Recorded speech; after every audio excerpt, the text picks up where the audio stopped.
सद्गमय तमसोमा ज्योतिर्गमय मृत्योर्मामृतंगमय। ओम शांति शांति शांति।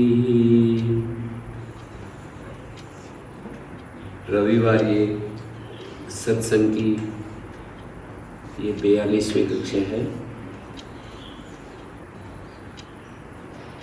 सत के साथ संग, सत माने तीनों कालों में जो रहे उसको सत कहते हैं, उसके साथ संग सत्संग।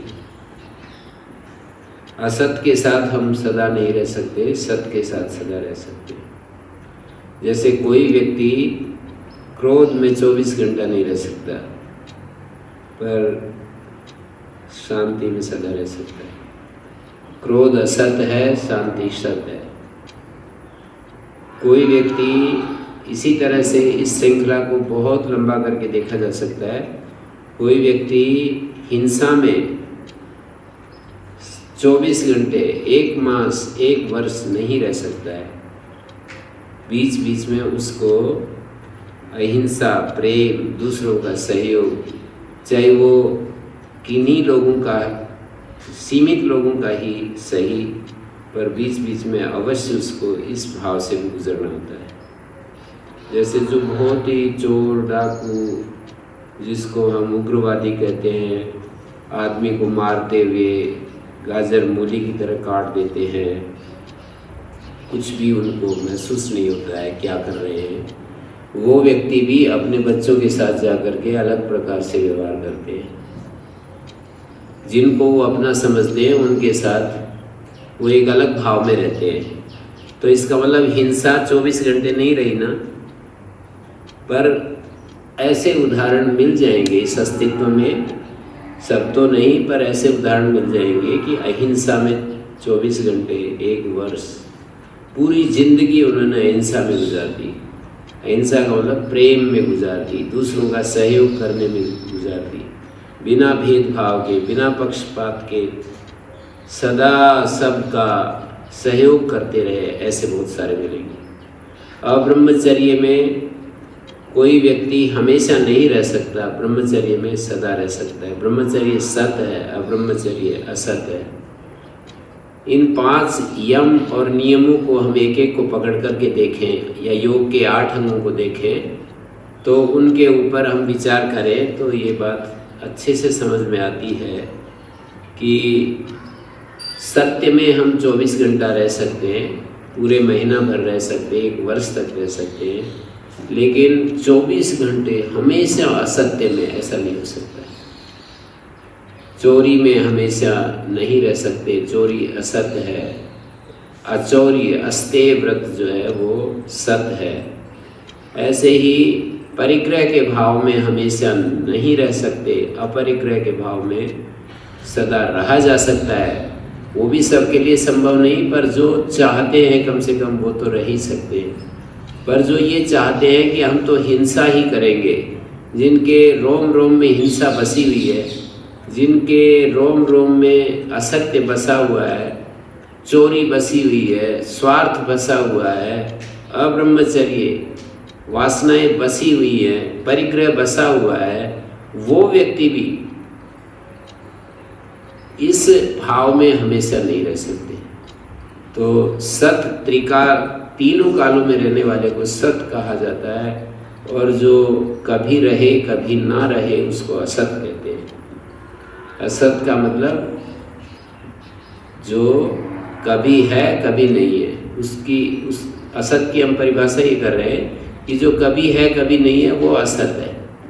तो असत में हम, असत के भाव में हम 24 घंटे, 1 महीना, 1 वर्ष तक कोई भी एक भी व्यक्ति हमको दिखाई नहीं देगा कि जो रह सके।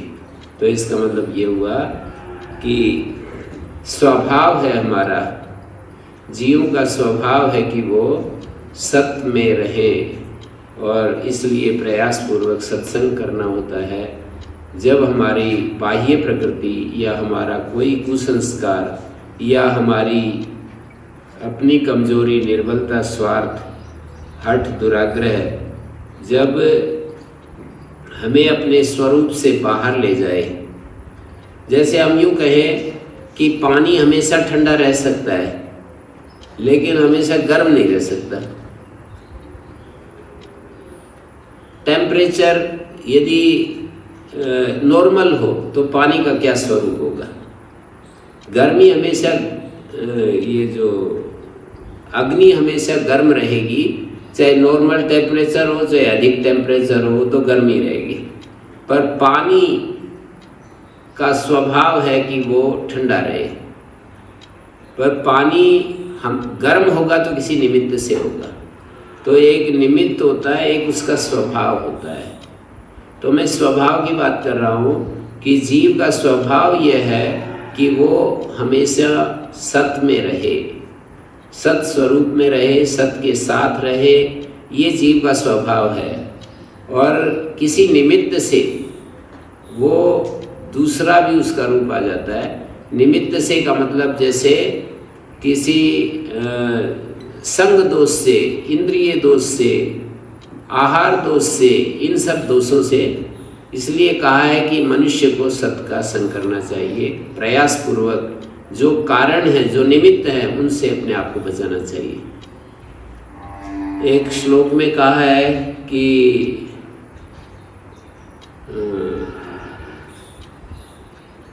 इंद्रियाणाम प्रसंगेन दोषम ऋच्छत्य संशयम संनियम्य तुतान्येव तथा सिद्धिम नियच्छति। इंद्रियों के विषयों के दोष से आगवती उत्पन्न इंद्रिय दोष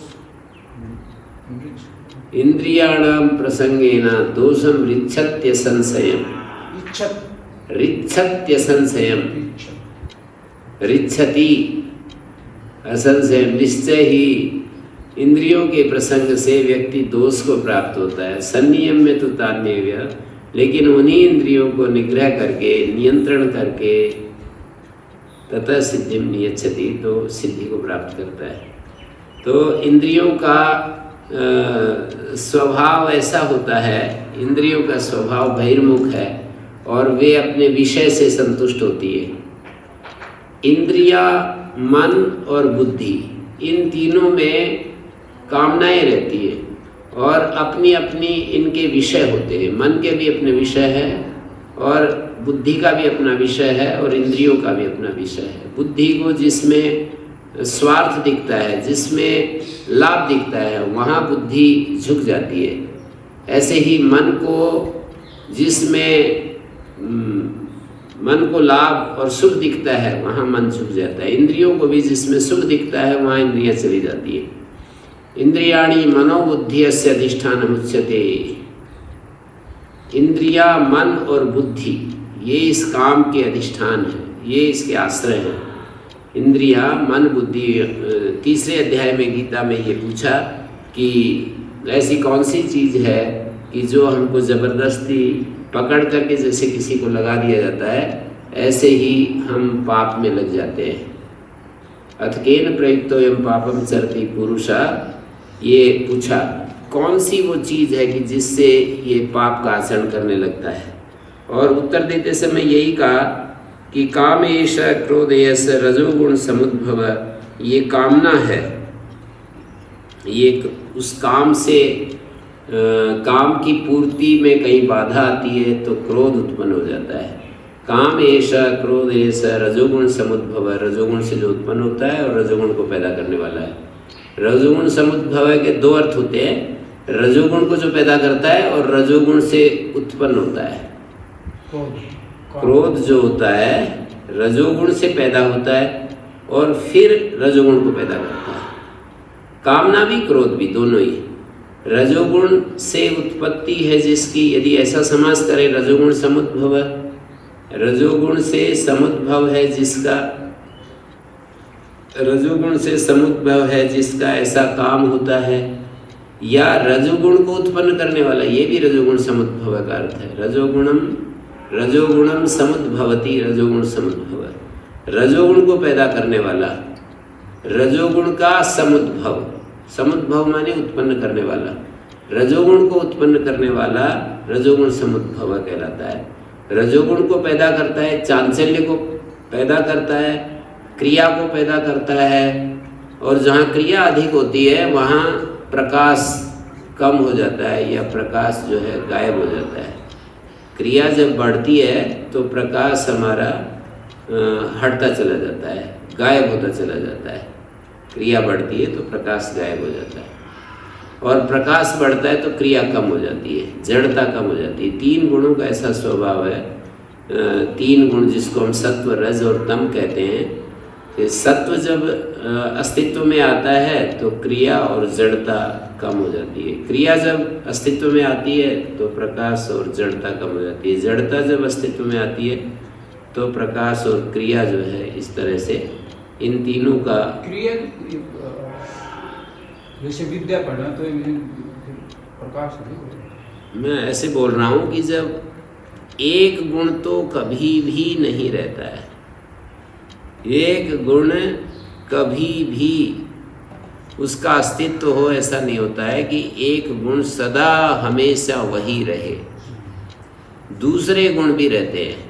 एक गुण कभी भी, 3 गुणों में से एक गुण कभी भी ऐसा नहीं रहता है कि अकेला एक गुण हो। एक गुण अकेला कभी हो, ऐसा नहीं होगा। जब 3 गुण हैं, सत्व है, तो इसका मतलब रजोगुण तमोगुण वहाँ है ही। रजोगुण है तो तमोगुण वहाँ है ही, तमोगुण है तो सत्व रज भी है। पर इनका प्रपोर्शन, इनका अनुपात जब अधिक हो जाता है तो उसके नाम से कहते हैं कि रजोगुणी, तमोगुणी, सत्वगुणी। क्रिया बढ़ गई, इसका मतलब यह है कि उसका जितनी आवश्यकता थी उससे ज़्यादा बढ़ गई। तमोगुण बढ़ गया, जड़ता बढ़ गई, इसका मतलब जितना उसका मात्रा अपेक्षित थी उससे ज़्यादा उसकी जो जड़ता है वो अधिक बढ़ गई। तो जब ये एक निश्चित अनुपात में रहते हैं तब तो इनका बैलेंस्ड जो स्वरूप है वो तो हमारे लिए उपयोगी होता ही है। पर जब आवश्यकता से अधिक क्रिया बढ़ जाती है, जैसे कि कोई हमारे शरीर को ऐसे आराम से हम सहलाते रहे तो उसमें कोई दिक्कत नहीं होती, पर हम बहुत ज़ोर से रब करेंगे, हाथ को बहुत ज़ोर से इसको बार बार घिसेंगे तो परेशानी उत्पन्न होगी। तो इस तरह से मैं कह रहा हूँ कि रजोगुण का मतलब क्रिया होता है, प्रवृत्ति होती है। तो प्रवृत्ति से कामना और क्रोध उत्पन्न होते हैं। जड़ता में भी कामना क्रोध नहीं होते और सत्व में भी नहीं होते। जब महत्वाकांक्षा, इच्छा, कुछ ये सब हमारे भीतर जो है जब ये जगह पाते हैं, महत्वाकांक्षा कहें, इच्छा कहें, तो इसका मतलब ये होता है कि वहाँ पर प्रवृत्ति, हमारे मन की जो प्रवृत्ति है, इंद्रियों की प्रवृत्ति है, वो बढ़ गई है। तो इन्होंने ये कहा, काम ऐसा क्रोध ऐसा रजोगुण समुद्भव महाशनो महापापमा विद्धि एनम ही वैरिणम। ये महाभक्षी है काम और क्रोध, ये महापापी है, इसको अपना वैरी समझ। विद्धि एनम ही वैरिणम, इसको ही इस विषय में वैरी समझ लो। कौन? ये काम और क्रोध है ना, ये आदमी को पकड़ करके उसमें लगा देता है। इसमें लगाता है, पाप में लगा देता है। यही इसको वैरी समझ लीजिए। और इसमें कई सारे श्लोक इसी तरह के दिए। धूमेन आप्रियते वन्निर यथादर्शो मलेन च, जैसे धुआं होता है उससे वन्नी ढकी रहती है, जैसे दर्पण जो है उसके ऊपर जो धूल के कण आ जाते हैं उनसे ढक जाता है, और जैसे गर्भ होता है वो झिल्ली से ढका रहता है। तथा तेनेदम आवृतम, उस प्रकार इस कामना और इस क्रोध के द्वारा, काम के द्वारा, क्रोध तो कामना का ही एक दूसरा रिपल्सन में उत्पन्न हुआ एक रूप है। मूल तो कामना ही है। क्रोध जो है कामना का ही एक बिगड़ा हुआ रूप है। कामना जब पूरी नहीं होती है, पूरी होती है तो लोभ में बदलेगी, पूरी नहीं होगी तो क्रोध में बदलेगी। तो यथा उल्बेन आवृतो गर्भ तथा तेनेदम आवृतम, उस प्रकार इस कामना से ये सारा ये इदम आवृतम, ये ज्ञान जो है ढका रहता है। आवृतम ज्ञान में तेना, इस कामना से ये ज्ञान ढका हुआ है। ज्ञानिनो नित्य वैरिणा, नित्य वैरी है ये किसका? ज्ञानी का। मतलब अज्ञानी के साथ तो रह सकता है पर ज्ञानी का नित्य वैरी है।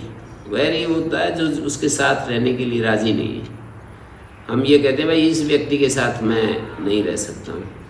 तो ज्ञानिनो नित्य वैरिणा, ज्ञानी का जो नित्य वैरी है, काम रूपेण कौन्तेय दुष्पूरेण न लेन जय, ये कभी भी शांत न होने वाली आग है, दुष्पूर आग है। जैसे कि वह्नि को हम काष्ठ से कभी भी शांत नहीं कर सकते, ऐसे ही ये कामना संसार की सारी तमाम वस्तुएं दे दी जाए। विदुर नीति में हम पढ़ रहे थे कि वहाँ यत् पृथिव्यां व्रीहि यवम हिरण्यम पशवस्त्रिय नैकस्यापि पर्याप्तम तस्मात् त्यक्त्वा समम व्रजेत। कहते हैं एक ही व्यक्ति को सारी चीज़ें दे दी जाए, सोरा सोना दे दिया जाए, हिरण्य, पशु, सारे स्त्रियां, भूखंड दे दिया जाए, नैकस्यापि पर्याप्तम, एक व्यक्ति के लिए भी उसकी कामना को पूरा करने के लिए। यदि कोई शांत होगा तो विचार से होगा, ज्ञान से ही होगा। क्या करेगा ऐसा सोचना पड़ेगा उसको कि सब का क्या करेगा, इतना ज़्यादा करके क्या करेगा। ऐसा सोचे बिना अपने आप पदार्थ से हमारी कामना शांत नहीं होती है। मतलब किसी चीज़ पर हम रोक लगाना चाहते हैं तो विचार करना पड़ता है। जैसे कि हमारे एक मित्र हैं, वो कहते हैं कि ये जो घूमने का संस्कार है, ये घूमने का संस्कार जो है मतलब कभी भी रोक नहीं लगती है इसमें, और ज़्यादा घूमें और ज़्यादा घूमें और ज़्यादा घूमें, ऐसे घूमते ही रहना चाहते हैं। लेकिन जब विचार करते हैं कि इससे मिलेगा क्या, ऐसे घूमते घूमते कुछ बनता तो है नहीं, ठीक है अपनी एक रुचि पूर्ति होती रहती है। तो कुछ न कुछ विचार करना पड़ता है। किसी चीज़ पर हम रोक लगाना चाहते हैं तो उस पर विचार करना पड़ता है। आवृतम ज्ञानमेतेन ज्ञानिनो नित्य वैरिणा, ज्ञानी का ये नित्य वैरी है और इससे सारा ज्ञान इसी से ढका हुआ है काम के द्वारा।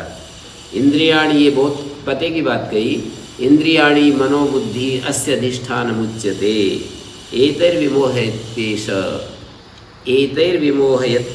ज्ञानम आवृत्य देहिनः। इस काम के आश्रय जो है, काम जिनमें रहता है, तो उन्होंने कहा इंद्रियाणि मनोबुद्धि, ये तीन ही इसके आश्रय हैं। इधर इसमें भी नहीं रह रही कामना, इंद्रियों का जो विषय है, संसार है, जगत है, इसमें भी काम नहीं रह सकता है, जड़ में भी काम नहीं रह सकता है और पूर्ण चेतन में भी काम नहीं है। जिसको हम कहते हैं चेतन आत्मा, उसमें भी काम नहीं है। इंद्रियों में काम है, मन में काम है, बुद्धि में काम है। इंद्रियां, मन और बुद्धि, इनमें कामना है। तो मैं जो अपनी बात शुरू की थी वो यहीं से की थी कि सत वो है जो कि सदा रहे। तो आत्मा, जिसको हम आत्मा कहते हैं उसको हम सत कहते हैं। आत्मा का एक नाम सत है, आत्मा का एक नाम चित है, आत्मा का एक नाम सुख है। ऐसे आत्मा के ये नाम है अलग अलग। तो आत्मा का सत नाम है। इंद्रियों को आंशिक रूप से सत कहते हैं, सत नहीं कहते, क्योंकि इंद्रियां हमेशा रहती नहीं। जैसे जागृत अवस्था में इंद्रियां रहती हैं पर स्वप्न अवस्था आते ही इंद्रियां शांत हो जाती हैं, वहाँ तो नहीं रहती हैं। सुसुप्त अवस्था में भी नहीं रहती है। मन जो है जागृत अवस्था में है पर सुसुप्त अवस्था में जाते ही ये मन शांत हो जाता है, मन विलीन हो जाता है। सुसुप्त का मतलब गहरी नींद में। स्वप्न अवस्था में भी मन है, इंद्रियां तो चली जाती है। जागृत अवस्था में जो इंद्रियां देख सुन रही हैं वो स्वप्न अवस्था में नहीं रहती, लेकिन सुसुप्त अवस्था में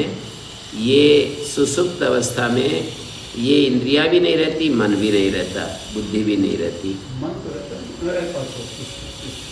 सुसुप्त अवस्था में बुद्धि भी नहीं रहती, मन भी नहीं रहता, इंद्रियां भी नहीं रहती। केवल कारण रूप में जो अज्ञान है वो रहता है, तमस वो रहता है, केवल तमस वहाँ पर रहता है।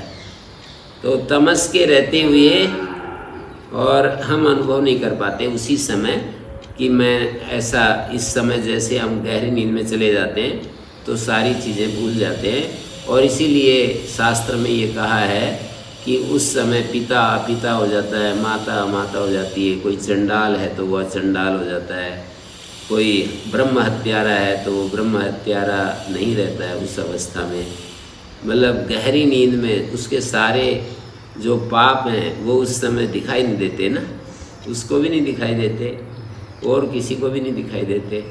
जैसे कितना भी हम अपने स्वभाव को जागते समय जिस तरह का भी हम देख रहे हैं वो सोते ही वो चला जाता है ना। हम कहते हैं मैं बड़ा दुखी हूँ, मैं तो बहुत ही सुखी हूँ, ऐसा जो 2 स्टेटमेंट देते हैं अपने बारे में कि मैं तो बड़ा सुखी हूँ, तो गहरी नींद आते ही कहाँ पर कहता है कि मैं बड़ा सुखी हूँ। जगने के बाद ये कहता है कि मैं बड़े सुख से सोया, वो एक अलग बात है, पर ठीक सोते समय उसको ये भान नहीं रहता है। तो सत के संग को लेकर के ही मैं सारी बातें कह रहा हूँ कि भाई सत जो है वो होता है जो त्रिकालाबाध्य है, तीनों कालों में एक जैसा रहता है, उसको सत कहते हैं। और असत वो है जो बदलता रहता है। तो इंद्रियां, मन, बुद्धि, ये इनको असत इसलिए कहते हैं कि ये हमेशा नहीं रहती हैं। मतलब असत का मतलब ये नहीं कि ये झूठी है, असत्य का अर्थ एक झूठे अर्थ में भी होता है प्रयोग। तो यहाँ पर असत शब्द का मतलब जिस तरह से सत तीनों कालों में हमारे को अनुभव में आता है, तीनों कालों में उसकी उपस्थिति रहती है, सभी अवस्थाओं में रहती है। पंचकोशों में जैसे 5 कोश होते हैं, 5 कोशों से एक अतीत अवस्था होती है। तो जैसे गहरी नींद में हमारा 4 कोश गायब हो जाते हैं, अन्नमय कोश, प्राणमय, मनोमय, विज्ञान में, ये चारों कोश चले जाते हैं, एक आनंदमय कोश बचता है। आनंदमय कोश इसमें भी रहता है, ऐसा नहीं है कि जागृत में, स्वप्न में, सुसुप्ति में, जागृत में, स्वप्न में आनंदमय कोश नहीं होता। जागृत अवस्था में इस समय जैसे हमको कोई अपनी मनपसंद चीज़ प्राप्त हो, हमारी प्रशंसा हो, तो आनंदमय कोश जो हमारा वो एक्टिवेट हो जाता है।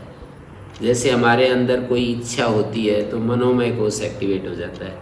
जब हमारे अंदर कोई करने का भाव जागृत होता है कि मैं इस काम को करूं, मैं कोई महत्वाकांक्षा आ जाती है कि मुझे ये करके दिखाना है, ऐसे हमारे को अलग अलग भाव आ जाते हैं ना कि मुझे ये काम करके दिखाना है, तो उस समय विज्ञानमय कोश एक्टिवेट हो जाता है। होता है ना, जैसे कठिन कठिन काम करते हैं कि मुझे गोवर्धन की परिक्रमा करनी है और 108 जो पत्थर होते हैं ना, तो 108 बार खड़े होंगे और एक एक पत्थर को उठा करके आगे सरकाएंगे। मतलब यहाँ रखें तो अपने दाहिने हाथ से उठाएंगे और आगे रख देंगे उसको, ऐसे वैसे 108 बार। कोई लोग तो 1008 बार ऐसे करते हैं।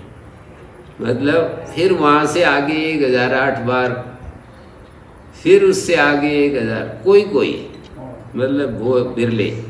108 बार तो करने वाले बहुत ज़्यादा हैं। 108 बार पत्थर को उठा करके आगे रखेंगे, फिर अपना आसन आगे बढ़ा लेंगे और लेटेंगे पूरा। वो जितना लेट करके जितनी दूरी होती है उसको, फिर तो ये मुश्किल काम तो है ना, कठिन काम है ये। कठिन काम होते हुए भी हम संसार में देखते हैं कि मुश्किल काम भी करने वाले बहुत ज़्यादा हैं। ये कहाँ पर है, ये कौन से कोश में ये चीज़ वास करती है? शरीर हमारा है अन्नमय कोश, हमारा वो मन प्राणमय कोश है, मनोमय कोश है, विज्ञानमय कोश है। तो मनोमय कोश में तो इच्छा उत्पन्न होती है कि मेरे को ये करना है जिससे कि मेरा शरीर जो है ना तप जाए। जवान आदमी जो है अपनी ऊर्जा का और जगह उपयोग कर नहीं पाता है, ऊर्जा उसको सताने लगती है, तरह तरह से उसको अंदर कामनाएं आने लगती हैं, ऊर्जा उसको मतलब ऐसे मथने लगती है जैसे कि ये जो इनके बीच में वो आ जाता है ना, कुत्तों के बीच में खरगोश आ जाता है। कुत्तों के बीच में जैसे खरगोश की स्थिति होती है, ऐसे ही कामनाओं के बीच में आदमी फंस जाता है और एक कामना उधर से पकड़ कर खींचती है, दूसरी उधर खींचती है। तो इस परिस्थिति में बहुत दुखी हो जाता है आदमी। तो फिर अपनी सारी ऊर्जा को कोई रास्ता ढूंढता है कि इस तरह शुरू कर दे काम, इसमें लगा रहेगा। और वो जो परेशानी थी ना, उस परेशानी से बचने के लिए जो अंदर, और कई कारण होते हैं इस तरह के कठिन काम करने के लिए, निश्चय लेने के लिए। एक तो ये परेशानी से बच जाएगा तू, काम वासना की जो परेशानी होती है ना, ऊर्जा जो है आदमी को सताती है, तो उससे बचने के लिए कोई ऐसा काम ढूंढता है कि इसको लगा रहे। फिर उसमें महत्वाकांक्षा भी जाग जाती है कि कहीं मतलब मेरे को बहुत ज़्यादा, मतलब सबकी नहीं होती है, एक एक मैं बता रहा हूँ, उसके कारण बता रहा हूँ। महत्वाकांक्षा जाग जाती है कि भाई इससे जो है तेरा परलोक सुधर जाएगा। गोवर्धन जी के ऐसी मान्यता होती है ना कि गोवर्धन की परिक्रमा ऐसे मैंने तपस्या के साथ की तो उससे मेरा अगला जन्म सुधर जाएगा, उससे मेरे को पुण्य मिलेगा। ऐसे हमारे अहंकार में सुन करके, पढ़ करके और देख करके ऐसे बैठ जाता है कि ऐसा करने से ऐसा होता है, और फिर हमारा अहंकार उससे संतुष्ट होता है कि भाई ऐसा करेगा तो ऐसा होगा। तो ये मनोमय कोश में ये चीज़ पैदा होती है। फिर वो काम कर अपने आप को निश्चय करके और वो काम को करने लगता है कि मैं इस काम को कर रहा हूँ। तो विज्ञानमय कोश इसका निर्णय ले लेता है।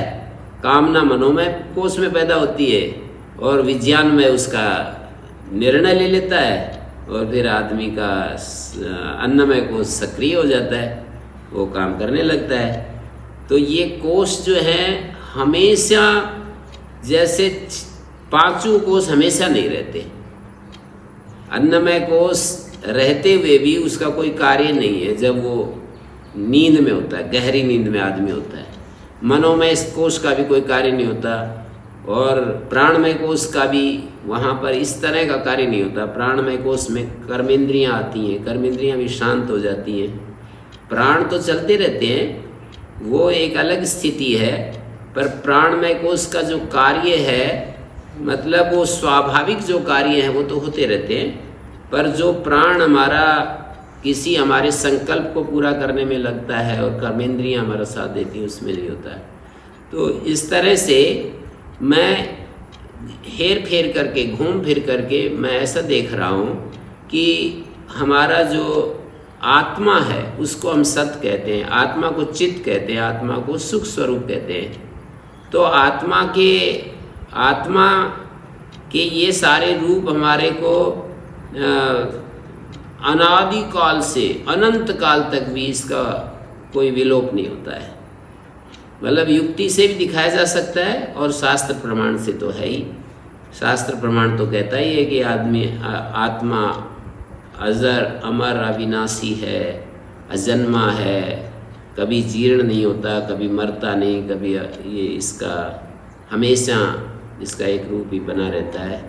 तो ये तो शास्त्र तो कहता ही है, पर युक्ति भी बताई जा सकती है कि कैसे आत्मा जो है अनादि अनंत काल तक कैसे रहता है। युक्ति यही है कि हमारा जो ज्ञान है, एक एक इंद्रिय का ज्ञान जो है, जैसे आँख से जो ज्ञान होता है, कान से जो ज्ञान होता है, उपाधि के कारण भिन्न भिन्न होता है। आँख उपाधि के साथ संबद्ध ज्ञान रूप का होता है, कान उपाधि के साथ संबद्ध ज्ञान शब्द का होता है, स्पर्श का होता है, रस का होता है, जिह्वा उपाधि के साथ नासिका उपाधि गंध का होता है। लेकिन ज्ञानत्वेन ज्ञान तो एक ही रूप है सबका। मतलब उपाधियों के साथ ये ज्ञान अलग अलग होता है, लेकिन इन सब में जो ज्ञानत्व है, मतलब ज्ञान राम की जो चीज़ है, इन सभी ज्ञानों में ज्ञान तो एक ही है। तो जागृत अवस्था में वो ज्ञान एक ही बना रहता है, उसमें भेद नहीं है। और ऐसे फिर सभी का ज्ञान, एक व्यक्ति का ज्ञान और सब का ज्ञान, उस ज्ञान में भेद नहीं रहता है। और फिर स्वप्न अवस्था का ज्ञान, और फिर सुसुप्ति अवस्था का ज्ञान, और फिर हमारे इस पूरे जीवन का ज्ञान, और पहली जो इस जन्म से पहले जो हमारे जन्म है उनका ज्ञान में भेद नहीं होता। अनादि काल से यदि जा कर के देखें पीछे, तो उसमें भेद नहीं होता है। तो इस तरह से आत्मा का सत स्वरूप है ये बात, और आत्मा चित स्वरूप है, ज्ञान स्वरूप है, आत्मा सुख स्वरूप है। इसको सुनने में थोड़ा सा अटपटा सा लगता है कि आत्मा सुख स्वरूप है, क्योंकि जिन्होंने पहले अपने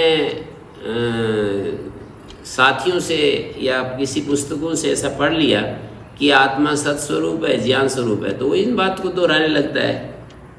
और हमने ये पढ़ लिया तो हम इस बात को दोहरा रहे हैं। ये तो बात दोहराने की है कि हम जो है मतलब आत्मा सत्स्वरूप, ज्ञान स्वरूप और चित स्वरूप है, इस बात को अनुभव करने वाले तो बहुत थोड़े लोग हैं, बाकी तो दोहरा रहे हैं। जैसे कि किसी ने पढ़ लिया कि आत्मा सत्स्वरूप है तो वो केवल ये कहेगा कि आत्मा सत्स्वरूप है। किसी ने पढ़ लिया या सुन लिया कि आत्मा सत और चित स्वरूप है तो वो इस बात को दोहराएगा कि आत्मा सत्चित है, आनंद नहीं है, आनंद परमात्मा का है, तो उसको परमात्मा के साथ होने से उसको आनंद आता है। जिसने पढ़ लिया, सुन लिया कि आत्मा सच्चित आनंद ही है, तो वो ये बात कह देगा। उसमें तो एक अलग डिबेट है, अलग प्रकार का एक तर्क वितर्क है, अलग अलग युक्तियां हैं, अलग अलग प्रमाण हैं, उन प्रमाणों की अलग अलग व्याख्याएं हैं, एक अलग बात है। पर चलो, जितना भी आपको ग्रहण होता है, जितना आपकी बुद्धि स्वीकार करती है, कम से कम सत और चित तो स्वीकार करती है।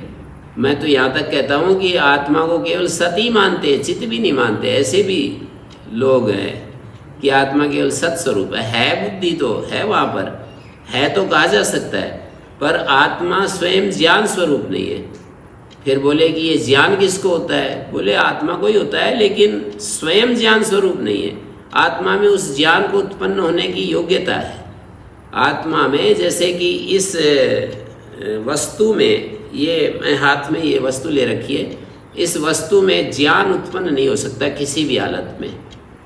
ऐसे ज्ञान उत्पन्न, इसको ये अनुभव नहीं, ज्ञान उत्पन्न होने का मतलब होता है मैं हूँ और यह है और ये इसके उपयोग है और मेरी ये इच्छा है। इस तरह की सारी चीज़ें ज्ञान में आती हैं। जैसे मैं अपने होने का महसूस कर रहा हूँ और मैं आप लोगों के होने को भी महसूस कर रहा हूँ, तो ये ज्ञान के द्वारा ही महसूस होता है कि मैं बैठा हूँ और आप भी बैठे हैं। तो अपने होने का यह है और मैं, अहम अस्मि और इदम अस्ति, ये दोनों भाव जो आते हैं वो ज्ञान के द्वारा ही आते हैं। मैं हूँ और यह है, और यह है ये इसके जो विभिन्न रूप हैं, और यह का मेरे लिए क्या उपयोग है और यह का उपयोग मुझे किस किस रूप में लेना है, ये सारे ज्ञान के क्षेत्र के विषय हैं। तो अपने चारों तरफ जो ज्ञान फैला, मतलब पदार्थ फैले हैं, उनके बारे में जो एक जानकारी हमें उत्पन्न होती है, वो जानकारी हमें विषय के साथ संबद्ध होकर, इंद्रियों के साथ संबद्ध होकर हमारी आत्मा में वो क्षमता है, योग्यता है कि वो ज्ञान पैदा हो जाए। लेकिन आत्मा ज्ञान स्वरूप नहीं है। ऐसे भी दार्शनिक हैं कि आत्मा को ज्ञान स्वरूप नहीं मानते, आत्मा को ज्ञान के उत्पन्न होने का आधार मानते हैं कि आत्मा में ज्ञान उत्पन्न होता है, लेकिन आत्मा ज्ञान स्वरूप नहीं है। ये है उनकी मान्यता, और उसमें उनके पास युक्तियां हैं, उनके तर्क हैं। और दूसरे कहेंगे कि नहीं भाई, आत्मा केवल सत्स्वरूप नहीं, वो ज्ञान स्वरूप भी है। आत्मा है और आत्मा चैतन्य है, और उसके बाद जो दूसरे दूसरे ज्ञान पैदा होते हैं वो भी हैं। ऐसा नहीं कह रहे कि आत्मा ज्ञान स्वरूप है और आगे फिर ये श्रृंखला खत्म। बाहर भी ज्ञान उत्पन्न होता है, बाह्य विषयों के साथ जुड़ करके भी ज्ञान उत्पन्न होता है, और आत्मा भी ज्ञान स्वरूप है।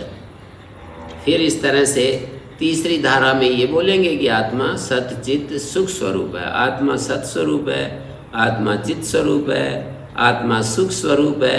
तीनों ही विशेषताएं जो बताई जाती हैं वो आत्मा के अंदर हैं। और इतना होने के बाद ज्ञान, उत्पन्न होने वाला ज्ञान की एक अलग कैटेगरी है, उत्पन्न होने वाले सुख की एक अलग कैटेगरी है। आत्मा सुख स्वरूप है, लेकिन आत्मा सुख स्वरूप है तो दुख किसको, दुख को कौन महसूस करे, किसको? वो तो आत्मा ज्ञान स्वरूप है, ज्ञान के आधार पर वो प्रतिकूलता में दुख का अनुभव होता है। आत्मा हाँ नहीं, वो तो बार बार मैं एक ही बात कहता हूँ, ये इतनी ज़्यादा लंबी वर्षों से मैं इस बात को दोहराता रहा हूँ कि अनुभव तो आत्मा को होता है। ये बात जब हम कहते हैं कि आत्मा अनुभव, आत्मा के बिना अनुभव नहीं होता है, ये बात तो ठीक ही है, लेकिन अनुभव आत्मा की उपस्थिति में किसको होता है, इसमें तो मतभेद है। एक दार्शनिक कहेंगे आत्मा को होता है, दूसरे कहेंगे बुद्धि को होता है। तो इसमें मतभेद है कि हमारे आत्मा को वो सुख दुख का अनुभव होता है या इसको बुद्धि को सुख दुख का अनुभव होता है। तो एक दार्शनिक कहेंगे कि आत्मा को होता है, दूसरे दार्शनिक कहेंगे कि बुद्धि को होता है। तो आत्मा की उपस्थिति में होता है लेकिन बुद्धि को होता है। बुद्धि, आत्मा यदि ना हो, जैसे अग्नि ना हो तो लोहे में उष्णत्व की प्रतीति नहीं होती है। अग्नि के रहते हुए लोहे में जो हमें आभास होता है, गर्मी का आभास होता है, वो अग्नि की उपस्थिति में होता है। अग्नि नहीं हो तो नहीं होगा। तो सत्य क्या है, असत्य क्या है, इसका विवेचन हमें करना चाहिए कि वास्तव में सत्य क्या है और असत्य क्या है। और कामनाओं को हम सत्य नहीं कह सकते। कामनाएं उत्पन्न होती हैं, आती हैं, जाती हैं, इसलिए कामनाओं को सत्य नहीं कह सकते। आगमा पाइना ऐसा कहा है, अनित्य कहा है इनको, कामनाओं को। गीता में प्रारंभ में ही, दूसरे अध्याय के प्रारंभ में ये कह दिया कि मात्रा स्पर्शास्तु कौन्तेय शीतोष्ण सुख दुखदा आगमा पाइनो नित्या तांस्तितिक्षस्व भारत, ऐसा कह दिया कि मात्रा स्पर्शास्तु कौन्तेय, इंद्रियों के विषयों के साथ जो संयोग होते हैं उनको मात्रा स्पर्श कहते हैं। स्पर्श मानी संयोग और मात्रा मानी इंद्रियां। इंद्रियों का विषय के साथ जो संयोग होता है वो शीत उष्ण सुख दुख देने वाला है। आगमा पाई है, वो आने जाने वाला है और अनित्य है, इसलिए उनको सहन कर। तांस्तितिक्षस्व भारत। तो ये जो इंद्रियों का विषयों के साथ जो संयोग है वो आगमा पाई बताना चाह रहा हूँ कि वो उसको सत्य नहीं कह सकते। वो आने जाने वाला है, इसलिए वो असत है। इसी तरह से यहाँ पर मैं कह रहा था तीसरे अध्याय में, इंद्रियाँ, मन, बुद्धि इस काम के अधिष्ठान है और इन इंद्रियाँ, मन, बुद्धि के द्वारा ही ये कामना देही को ज्ञान का आवरण करके और विमोहित करता है, जीवात्मा को मोहित करता रहता है। कौन? ये काम जो है मोहित करता रहता है। किसके द्वारा मोहित करता रहता है? इंद्रियों के द्वारा, मन के द्वारा और बुद्धि के द्वारा।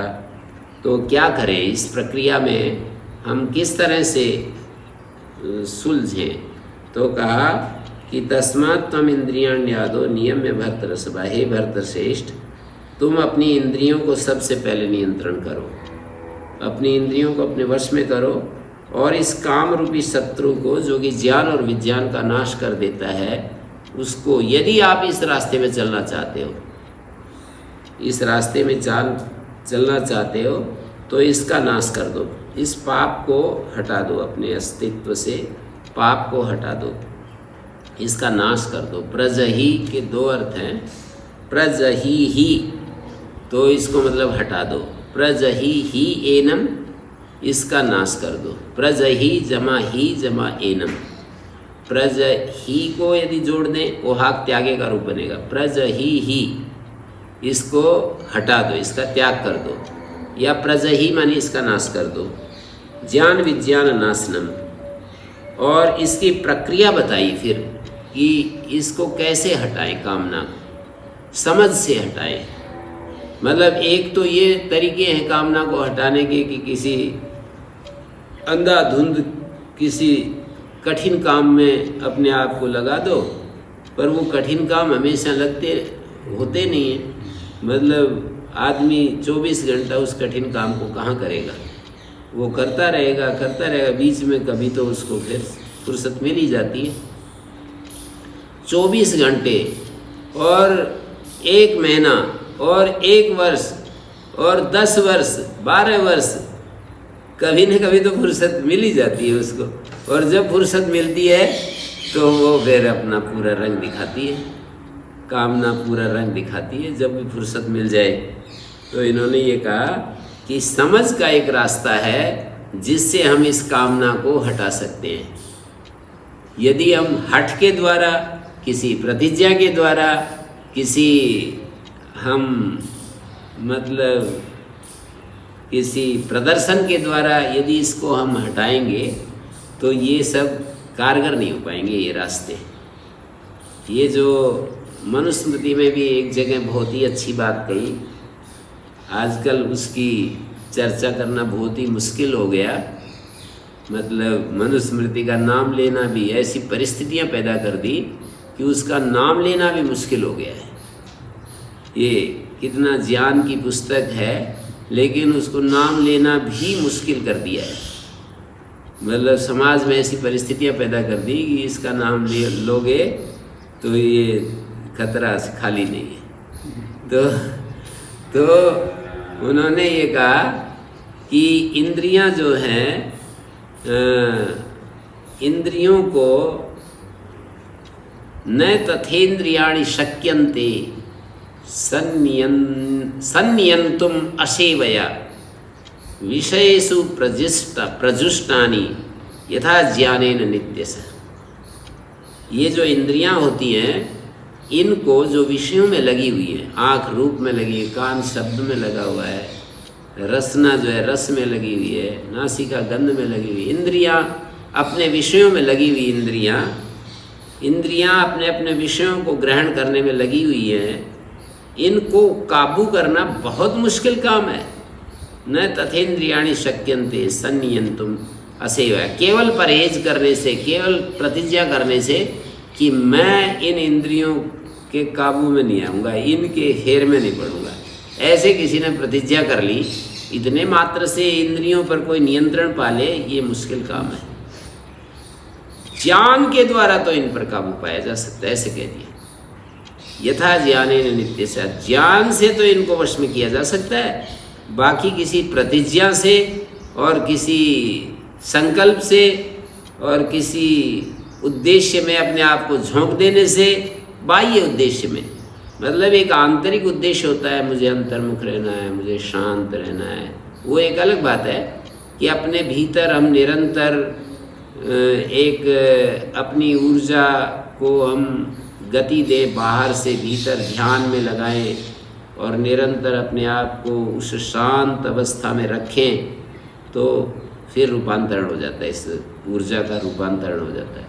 लेकिन बाह्य उद्देश्यों को पकड़ करके और हम इस ऊर्जा को हम नियंत्रित करना चाहें तो उन्होंने कहा मुश्किल है। मनु महाराज ने कहा कि ये मुश्किल है, जितेंद्रिय होना बहुत मुश्किल काम है, असंभव जैसा है, लेकिन ज्ञान के द्वारा तो जितेंद्रिय हो जा सकता है। अपनी इंद्रियों पर विजय पाना, इंद्रियों को जीतना, ये सारे दुनिया के कठिन कामों से भी कठिन है। जैसे कि इस दुनिया में वो ये कहते हैं कि शेर के मुंह को फाड़ देने वाले दुनिया में बहुत सारे लोग हैं, हाथी को गिरा देने वाले लोग बहुत हैं, पर इन इंद्रियों पर वशित्व प्राप्त करना बहुत मुश्किल काम है। मनुष्य को जो इंद्रियां मिली हैं उनको वश में रखना, उनको शांत रखना, वश में रखना, शांत रखना, ये मुश्किल काम है। तो शांत रखने के लिए अपने अपने ज्ञान के अनुसार, समझ के अनुसार आदमी चुनाव करता है कि मेरे को इस तरह से मैं शांत रख सकता हूँ और तो मुझे दिखाई नहीं देता, तो एक रास्ता चुनता है वो, जो 8-8, 10-10 घंटे, 15-15 घंटे शरीर को व्यायाम में थका देंगे तो फिर कोई भोजन छोड़ेगा कि मैं इसको भोजन ही नहीं दूंगा, उपवास करता रहूँगा, तो फिर ये कहाँ मतलब मेरा उछल कूद करेंगी। तो ऐसे अलग अलग रास्ता चुनते हैं इंद्रियों को वशित्व करने के लिए। पर हमारे विचारक, वैदिक दार्शनिक, सबके सब लोग ये कहते हैं कि ज्ञान के द्वारा इन पर काबू पाया जा सकता है। और ज्ञान कौन सा ज्ञान? ज्ञान का मतलब इनके द्वारा जो हमें सुख मिलता है उसकी व्यर्थता का ज्ञान, और आत्मा के स्वरूप में जो हम रहते हैं तो उसमें जो शाश्वत सुख मिलता है उसका ज्ञान। ज्ञान का मतलब इसका तो बहुत लंबा चौड़ा अर्थ ये भी है कि इस प्रकृति का ज्ञान और सारे इसकी छानबीन करना, जैसे कि आजकल स्कूलों में, कॉलेजों में पढ़ाई होती है तो वो तो ज्ञान का ही तो क्षेत्र है जो बच्चों को पढ़ाई करवाई जाती है। लेकिन बच्चों के लिए कितनी समस्या बनी हुई है आजकल। बच्चों को ऊर्जा का कितना वेस्ट कर रहे हैं, अपनी ऊर्जा को कितना ज़्यादा इस ऊर्जा को पैदा करते हैं, ऊर्जा को व्यर्थ क्षणिक सुखों में खर्च कर देते हैं। और पढ़ाई तो खूब करवाते हैं, पढ़ाई तो उनके लिए खूब लक्ष्य में है, पर उस पढ़ाई को करते करते भी ऊर्जा जो है उनको बाहर निकालनी पड़ती है अपने शरीर से। तो ये हमारे ये जो है ये इतना ज्ञान तो सहयोग नहीं कर पाया कि भाई बहुत सारी पुस्तकों पढ़ते रहेंगे तो फिर हमारे को ऊर्जा रूपांतरित हो जाएगी, हमारी ऊर्जा हमको तंग नहीं करेगी, परेशान नहीं करेगी। ये तो बात नहीं कही जा सकती, क्योंकि पढ़ने वाले विद्यार्थी खूब सारा अपनी ऊर्जा पढ़ाई में लगाते हैं। पढ़ाई में लगाते लगाते भी बहुत खुराफात करनी पड़ती है उनको, बहुत ज़्यादा उनको वेस्ट, अपनी ऊर्जा को वेस्ट करना पड़ता है, व्यर्थ करना पड़ता है, नहीं तो पागल हो जाएंगे वो लोग। तो इस तरह से मैं ये कहना चाह रहा हूँ कि ये जो हमारे भीतर जो एक मतलब एक हमारे भीतर जो एक सहज अवस्था है हमारी, वो उसको समझना और उसी में रहना, इस ज्ञान की बात कही जाती है। जब हम अपने सत स्वरूप को, अपने चैतन्य स्वरूप को समझना, अनुभव करना और उसी में रहना, अपने सत स्वरूप को, अपने चैतन्य स्वरूप को, अपने सुख स्वरूप को समझना और उसी में रहना, ये है हमारा वास्तविक जो है। और इन्होंने तरीका बतलाया कि क्या करें, तो कहा इंद्रिया विषयों से ऊपर है, इंद्रियाणि पराण्याहु इंद्रियेभ्यः परम मना, इंद्रियों से ऊपर मन है, मनसस्तु परा बुद्धि, मन से ऊपर बुद्धि है, यो बुद्धे परतस्तु स, और बुद्धि से भी परे कोई एक चीज़ है। एवं बुद्धे परम बुद्ध्वा संस्तभ्य आत्मानमात्मना, इस प्रकार एक हैरार्की है, एक श्रेणी है, नीचे उससे ऊपर, उससे ऊपर, उससे ऊपर। तो यहाँ पर गीता में 4 स्टेप दिखाए हैं कि भाई 5 कह सकते हैं। सबसे नीचे विषय है, ये संसार है, जगत है, शब्द स्पर्श रूप रस गंध है, इसके ऊपर इंद्रियां हैं, इंद्रियों के ऊपर मन है, और मन के ऊपर बुद्धि है, और बुद्धि के ऊपर आत्मा है। 5 विभागों में इस संसार को कहा, इंद्रियाणि पराण्याहु इंद्रियेभ्यः परम मना मनसस्तु परा बुद्धि यो बुद्धे परतस्तु सा। इंद्रियां परे हैं, इसका मतलब इंद्रियों से पहले भी कुछ है ना, तो इंद्रियों से पहले कुछ है, वो क्या है? वो है ये जगत, शब्द स्पर्श रूप रस गंध, इन 5 इंद्रियों के विषयों के रूप में उसको बता दिया। ये 5 इंद्रिय विषयों के रूप में ये जगत है। इंद्रियाणि पराण्याहु, इस जगत से ऊपर, इस जगत से ऊपर इंद्रियां हैं, इंद्रियों से ऊपर हमारा मन है, मन से ऊपर बुद्धि है, बुद्धि से ऊपर आत्मा है।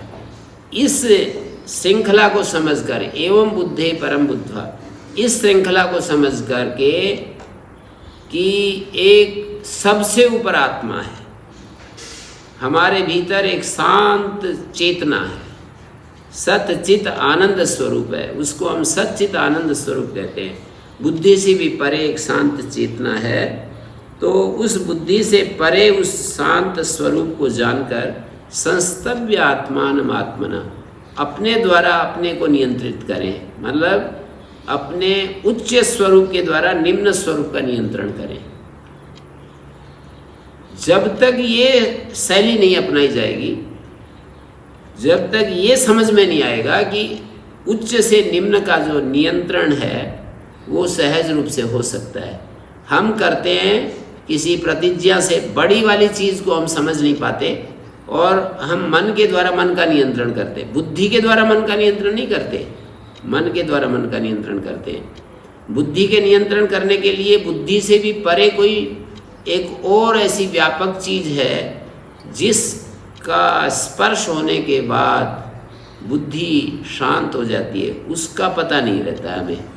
बुद्धि के द्वारा बुद्धि का नियंत्रण करते हैं, मन के द्वारा मन का नियंत्रण, इंद्रियों के द्वारा इंद्रियों का नियंत्रण, और वो होता नहीं है, वो हो नहीं पाता है। यदि हम चाहते हैं, हम ये चाहते हैं कि हमारी इंद्रियां हमारे वश में रहें, हमारा मन हमारे वश में रहे, हमारी बुद्धि रहे वश में रहे, तो इस श्रृंखला को हमें समझना पड़ेगा। इस वास्तविक जो सत्य है वो है अंतिम आत्मा, और जितना जितना नीचे आते जाते हैं उस सत्य का जो सत्व है वो कम होता जाता है। जैसे कोई आदमी अग्नि के बिल्कुल नज़दीक हो, उसको ज़्यादा तपक लगेगी, और जितना दूर होता जाएगा उसकी गर्मी कम होती जाएगी। तो ऐसे ही आत्मा के निकट बुद्धि है, बुद्धि के निकट फिर मन है, मन के निकट इंद्रियां हैं, इंद्रियां के निकट संसार है। तो इंद्रियां तो आत्मा से दूर हो गई, बीच में मन और बुद्धि आ गई, आत्मा के डायरेक्ट संपर्क में बुद्धि है। बुद्धि भी ध्यान देने की बात है, बहुत गंभीर बात है। बुद्धि के अंदर ये योग्यता है कि वो अपने से ऊपर देखे, अपने से नीचे वालों को देखे। तो बुद्धि यदि अपने से ऊपर वाला जो आत्म तत्व है जिसको कहते हैं, उसके साथ यदि एक हुई रहती है, तो फिर बुद्धि मन का, इंद्रियों का नियंत्रण करने में सक्षम हो सकती है। और बुद्धि अपने ऊपर वाले को न देख करके सीधा अपने इनके साथ जब होती है, मन और इंद्रियों के साथ होती है, तो इसमें दूसरे अध्याय में एक श्लोक है, 67 नंबर श्लोक, दूसरे अध्याय का 67 नंबर श्लोक। मैं बहुत इसको बोलता रहता हूँ, देखा है मैंने इसको। 67 नंबर श्लोक में ये कहा है कि इंद्रियाणाम ही चरताम यन मनोनो विधीयते तदस्य हरति प्रज्ञाम वायुर्नावम इवाम्भसी। इंद्रियां विषयों में लग जाएं, इंद्रियाणाम ही चरताम यन मनोनु विधीयते, और मन फिर उसके पीछे हो जाए। इंद्रियां विषयों में लग जाएं, शब्द स्पर्श रूप रस गंध में, और मन जो है उनके पीछे लग जाए। किनके पीछे? नहीं, इंद्रियों के पीछे। इंद्रियां तो विषय में लग गए और मन इंद्रियों में लग जाए। विषय है, इंद्रियां हैं, फिर मन है, फिर बुद्धि है। तो इसमें एक श्रृंखला बतलाई कि इंद्रियां जब विषयों में लग जाती हैं और मन उन इंद्रियों का साथ दे देता है, यन मनोन विधीयते तदस्य हरति प्रज्ञा। मन ने यदि इंद्रियों का साथ दे दिया तो वो प्रज्ञा को भी अपने साथ ले लेता है। जो विवेक शक्ति पैदा हुई थी, सुन करके, इधर उधर देख करके, लोगों के संपर्क से समझ करके जो विवेक पैदा हुआ था, वो विवेक को भी मन घसीट लेता है, अपने साथ कर लेता है और कहता है कि मेरा साथ दो, फिर बाद में करते रहना जो करना है, अभी मेरा साथ चाहिए। तो वो उसके साथ हो जाती है। बुद्धि कह देती है कि चलो आज ऐसे ही सही, और मन का साथ दे देती है और उसके साथ बह जाती है। ऐसे बह जाती है जैसे कोई तेज़ हवा चल रही हो और एक तालाब में कोई नौका चलाने वाला नौका चलाए, या समुद्र उदाहरण ले लो, और तेज़ हवा चल रही हो, तो उसकी थोड़ी चलेगी। अब नौका चलाने वाले की थोड़ी चलेगी। हवा तो अपने वशीभूत करके उसको ले जाती रहेगी। वायुर्नावम इवाम्भसी, उसका कुछ नहीं चलेगा। मतलब बहुत तेज हवा हो और वो अच्छा शक्तिशाली हो नाविक भी, कुछ नहीं चलेगा उसका। वो तो फिर हवा का ही चलेगा। जैसे कि कहते हैं ना भाई, वो एक डिप्टी कमिश्नर सुनाते थे ना, फतेह सिंह डागर, एक दिन मेरे को बताने लगे कि आचार्य जी, कोई बोला हरियाणा का व्यक्ति आपस में बात कर रहे थे, बोले तन जंगल में अकेले न शेर मिल जाए तो क्या करा? बोले फिर मन ने क्या करना है, फिर तो शेर ही करेगा जो करना है। मन ने क्या करना से, फिर तो शेर ही करेगा जो करना है। तो ऐसे ही एक बार बुद्धि मन का साथ हो गई ना, तो बुद्धि को नहीं करना, फिर तो मन में ही करना है, जो मन करेगा वही होगा। तो ये श्रृंखला है। हम अपने ऊपर वाले के संपर्क में यदि हैं, बाहर का भी ऊपर वाला होता है, जैसे अंदर की श्रृंखला बताई, ऐसे गुरुजन बाहर हमसे बाहर होते हैं। मुझे आत्मा से ऊपर परमात्मा को कहता है ना। हाँ ठीक है, उसको भी श्रृंखला में जोड़ दो, क्या दिक्कत है। आत्मा से ऊपर परमात्मा, आत्मा और परमात्मा दो मान लो, एक श्रृंखला और बढ़ा लो, आत्मा से ऊपर परमात्मा, उसमें क्या परेशानी है। तो परमात्मा तो समान रूप से सभी का हमारा सहयोग कर रहा है, पर उसकी तरफ हम देखते नहीं ना, तो फिर क्या होता है।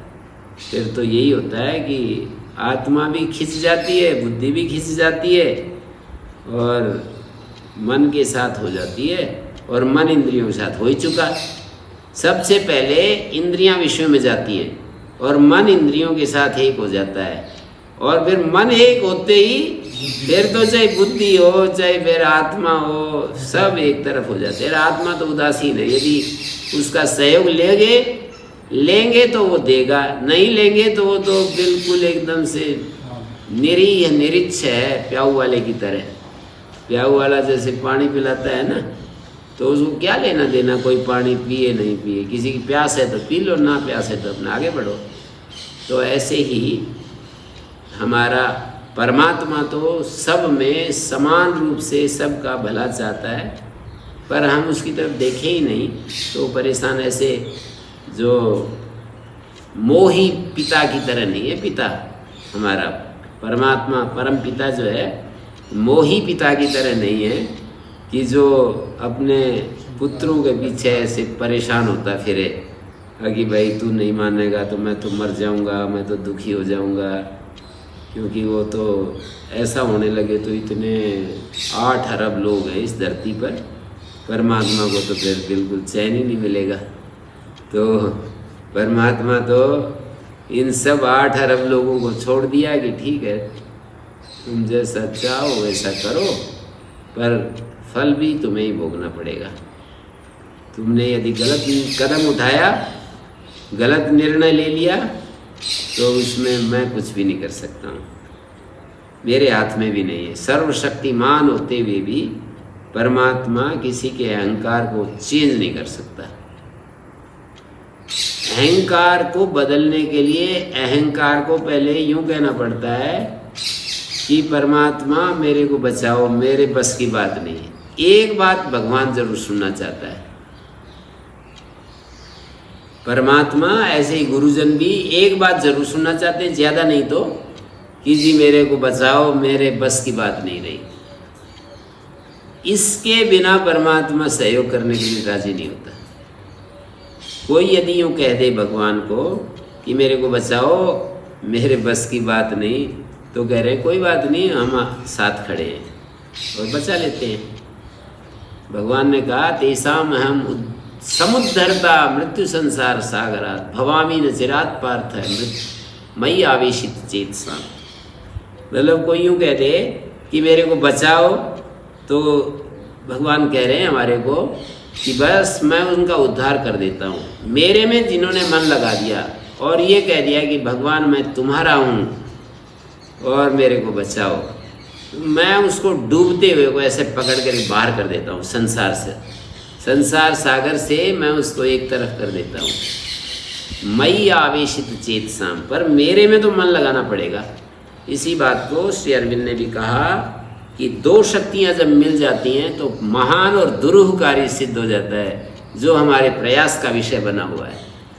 2 शक्तियाँ उस महान कठिन और दुरूह कार्य को सिद्ध कर देती है। एक शक्ति नहीं बताई, 2 शक्तियाँ। हमारी ओर से तीव्र अभिप्सा, अभंग अभिप्सा, दृढ़ अभिप्सा। अभिप्सा का मतलब अभंग अभिप्सा, दृढ़ अभिप्सा। हमारी जो मांग है, हमारी ज़रूरत है, चाह है, ऐसी हो कि जो कभी भी भग्न ना हो, कभी भी वो लर्जे नहीं, ऐसी अभिप्सा बिल्कुल एकदम से हमारी दृढ़ अभिप्सा। और ऊपर से परमात्मा का आशीर्वाद, तो परमात्मा का आशीर्वाद तो बैठा ही है तुरंत, लेकिन परमात्मा जितने दयालु हैं उतने वो निर्दयी भी है, वो उतना कठोर भी है। कोई परमात्मा कोई तरफ देखे नहीं तो सही सारा संसार, सारा अस्तित्व जो है नष्ट भ्रष्ट हो जाए, परमात्मा कुछ आगे नहीं आता है। परमात्मा जो है हो जाओ, फल भोगो अपना, लड़ भिड़ जाओ, मर जाओ, कट जाओ और अपना फल भोगो। परमात्मा उदासीन, तटस्थ, एक क्षण के लिए भी उनके आनंद में कमी नहीं आती। और यदि उनको कोई पुकारे, सच्चे दिल से उन्हें पुकारे कि भगवान मेरी रक्षा करो, मैं असहाय हूँ, कमज़ोर हूँ, निर्बल हूँ, अपने असहाय स्वरूप को भगवान के सामने रखें कि भगवान मेरे को बचाओ, मैं तो मेरा बस नहीं चल रहा है, तो फिर परमात्मा जो है उसको अपना आशीर्वाद देते हैं। शास्त्र इसमें प्रमाण है, संत मुनिजन प्रमाण है, दो प्रमाण मिल रहे हैं।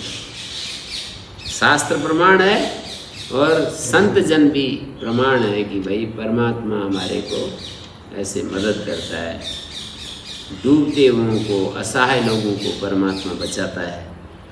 तो वो परमात्मा सत स्वरूप है जो हमारी रक्षा करता है, सर्वातिशायी है, सबसे ऊपर है। वो हम सबसे ऊपर है, हम ऊपर से सहयोग नहीं लेते, हम अपने द्वारा सहयोग, हम अपने द्वारा अपनी नीचे वाली चीज़ों को नियंत्रित करना चाहते हैं। माने हमारे पास जो ज्ञान की शक्ति है, बुद्धि की शक्ति है, उसके द्वारा हम अपने मन, इंद्रियों को और अपने जीवन के इस कठिन पथ को सुलझाना चाहते हैं। तो भगवान तो कहता है सुलझा लो, फिर मेरे को क्या दिक्कत है। ऐसा वो बिल्कुल उदासीन शब्द भी उसके लिए इतना 100% सत्य है। उदासीन रहता है, एकदम इनडिफरेंस अंग्रेजी में कहते हैं, उदासीन बना रहता है। और यदि हम सरेंडर हो जाते हैं, अपना माथा सिर झुका देते हैं कि मेरे बस की बात नहीं। एक बात तो देखो, परमात्मा इतना तो अधिकार होना ही चाहिए कि कोई जा कर के यूँ कहे कि भाई मेरे बस की बात नहीं है, आप संभालो, इतना तो करना ही चाहिए। ऐसे ही आचार्य लोग भी किसी का क्या कर सकते हैं, ये तो मैं देख रहा हूँ ना, अपने अनुभव में भी देख रहा हूँ कि किसी विद्यार्थी का बहुत ज़्यादा यदि हम हित चाहें, शुभ चाहें और वो लेना नहीं चाहे तो कोई नहीं दे सकता, कितना बड़ा आचार्य वो नहीं दे सकता है। परमात्मा का ही काम यहाँ पर भी लागू हो रहा है। जैसे परमात्मा सहयोग, सर्वसमर्थ होते हुए भी सहयोग नहीं दे सकता, ऐसे ही हम भी किसी का सहयोग नहीं कर सकते। तो इस तरह से इसको समझना पड़ेगा। अपने से उच्च शक्ति को समझकर उससे निम्न का नियंत्रण, ये सूत्र मैं पूरे इस 1 घंटे के विचार के द्वारा आपके सामने रख रहा हूँ। अपने से ऊपर जो शक्ति है उसको पकड़कर नीचे वाली चीज़ों का नियंत्रण। नीचे वाली क्या क्या है? हमारा शरीर है, हमारी इंद्रियां हैं, हमारा मन है, इन सब का नियंत्रण, बुद्धि है, इन सब का नियंत्रण ऊपर वाले से संस्तभ्य आत्मानमात्मना, अपने द्वारा अपना नियंत्रण, माने हायर सेल्फ से लोअर सेल्फ का नियंत्रण। रेशनल सेल्फ, इमोशनल सेल्फ ऐसे बोलते हैं कि रेशनल सेल्फ से इमोशनल सेल्फ का नियंत्रण, हायर सेल्फ से लोअर सेल्फ का नियंत्रण। और यही एक रास्ता है जो हमारे को राह दिखा रहा है। तो इस पर चल कर के हम अपने पथ को सुलझा सकते हैं, अपने रास्ते को सुलझा सकते हैं। सत्संग का असली अर्थ यही है कि हम सत से जुड़े रहें, और सत जो है ना वो हमारा स्वरूप है, उसको हम समझ नहीं पाते। हम तादात्म्य की स्थिति में रहते हैं, हम इंद्रियों के साथ वो सत तादात्म्य में है, मन के साथ, बुद्धि के साथ तादात्म्य में है। तादात्म्य का मतलब दृष्टा दृश्य ही हुआ है। दृष्टा दृश्य का जो एक भेद है, विवेक है, वो खत्म हुआ रहता है। तो दृश्य के साथ एक हुआ जो दृष्टा है अब दृष्टा का अलग सामर्थ्य नहीं बचा कि दृष्टा कुछ करेगा। दृष्टा जब दृश्य के साथ एक हुआ है, बुद्धि जब अपने मन इंद्रियों के साथ एक हुई है, तो बुद्धि का ऐसा अलग सामर्थ्य नहीं बचा है कि बुद्धि कुछ अलग से करेगी। बुद्धि यदि मन से अलग बैठी है और बुद्धि विवेक कर रही है और वो देख पा रही है कि ये मन इधर जा रहा है, इंद्रियां इधर जा रही हैं, बुद्धि अपने उस साक्षी रूप में यदि मन को देख सके, या बुद्धि से भी ऊपर जो साक्षी भाव जिसको कहते हैं, हम साक्षी भाव में बुद्धि मन इंद्रियों को देख सकें, अलग अलग देख सकें, तो हमारा नियंत्रण हो सकता है, अन्यथा नहीं। तो इन्हीं बातों के साथ मैं अपनी बात को विराम देता हूँ। किसी का कोई प्रश्न तो नहीं है शेखर जी?